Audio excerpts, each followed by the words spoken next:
കേന്ദ്ര അവഗണനയ്ക്കെതിരെയും സംസ്ഥാന സർക്കാരുമായി യോജിച്ച നീക്കത്തിന് UDF ഇല്ലെന്ന സൂചന നൽകി ശശി തരൂർ MP. സർക്കാരുമായി സഹകരിക്കാനുള്ള സാഹചര്യമല്ല. തന്റെ അഭിപ്രായം പാർട്ടിക്കുള്ളിൽ പറയുമെന്നും ശശി തരൂർ വ്യക്തമാക്കി. കേന്ദ്ര സർക്കാർ നിരന്തരം അവഗണന തുടരുന്ന സാഹചര്യത്തിലാണ് മുഖ്യമന്ത്രി പ്രതിപക്ഷ നേതാവിനെയും ഉപനേതാവിനെയും ചർച്ചയ്ക്ക് വിളിച്ചത്. സംസ്ഥാനത്തിന്റെ പൊതുവായ വിഷയത്തിൽ ഒരുമിച്ചുള്ള നീക്കത്തിനായിരുന്നു മുഖ്യമന്ത്രിയുടെ ശ്രമം. ചർച്ചയിൽ പങ്കെടുത്ത പ്രതിപക്ഷ നേതാവും ഉപനേതാവും UDFൽ ചർച്ച ചെയ്ത ശേഷം തീരുമാനം അറിയിക്കുമെന്ന് വ്യക്തമാക്കി. എന്നാൽ ഇക്കാര്യത്തിലും സംസ്ഥാന സർക്കാരുമായി UDF സഹകരിക്കില്ലെന്ന സൂചനയാണ് ശശി തരൂർ MP നൽകുന്നത്.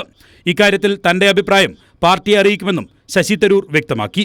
നോക്കൂ, ഈ വിഷയത്തിൽ പാർട്ടിയാണ് തീരുമാനം എടുക്കേണ്ടത്. ഞാനൊരു വ്യക്തിപരമായ അഭിപ്രായം ഈ കാര്യത്തിൽ പറയുന്നില്ല.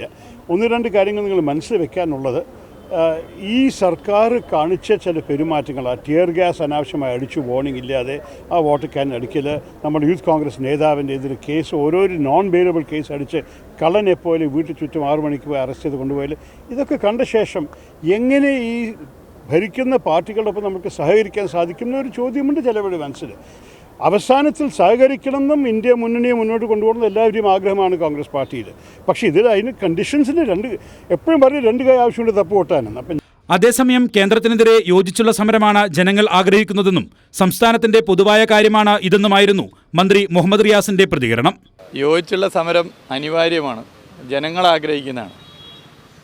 ഇത്തരത്തിലുള്ള കടുത്ത പകപോക്കൽ സമീപനമെടുക്കുന്ന കേന്ദ്ര സർക്കാരിൻ്റെ നിലപാടിൻ്റെ ഭാഗമായി പ്രയാസം അനുഭവിക്കുന്നത് ഏതെങ്കിലും ഒരു പ്രത്യേക രാഷ്ട്രീയ പ്രസ്ഥാനത്തിലോ മുന്നണിയിലോ വിശ്വസിക്കുന്ന, പ്രവർത്തിക്കുന്ന, വോട്ട് ചെയ്യുന്ന ജനങ്ങൾ മാത്രമല്ല, എല്ലാവരും ഇതിൻ്റെ പ്രയാസം അനുഭവിക്കുക. സംസ്ഥാന സർക്കാരുമായി സഹകരിക്കുന്ന കാര്യത്തിൽ UDF തീരുമാനം ഉടൻ ഉണ്ടാകുമെന്നാണ് പ്രതീക്ഷ.